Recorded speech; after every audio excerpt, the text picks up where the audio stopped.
But she's still your mother. Don't disrespect her. Ang susunod na programa ay rated PG. Ito ay nangangailangan ng patnubay at gabay ng magulang para sa mga batang manunood. Ikaw ang bawat sana sa lahat ng hiling sa hirap.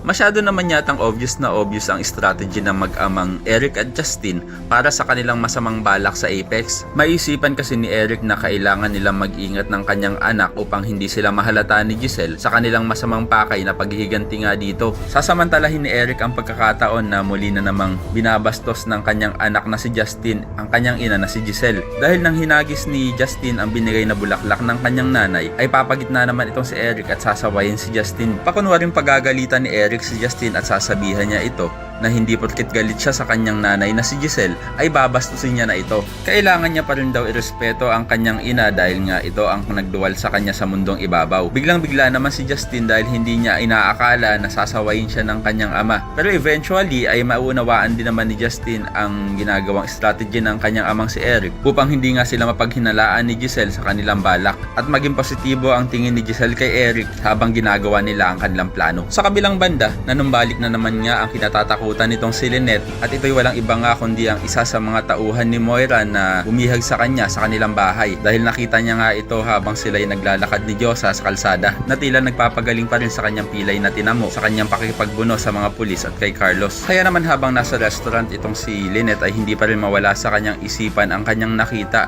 at maya-maya ay biglang may lalapit sa kanya na isang lalaki at maitutulak niya pa nga ito. Pero ito lang pala ay si RJ na nilapitan siya. Kaya naman hindi na maiiwasan ni Lynette na mapayakap sa kanyang dating jowa. Kaya naman ko isa ka rin sa mga umaasang sana wag tuluyang mabulag ng mag-amang demonyito na sila Eric at Justin itong si Giselle at mahalata ni Giselle ang pagpapanggap nitong si Eric ay pakilike ang video na ito and don't forget to subscribe. Thanks for watching and see you next time. Bye bye!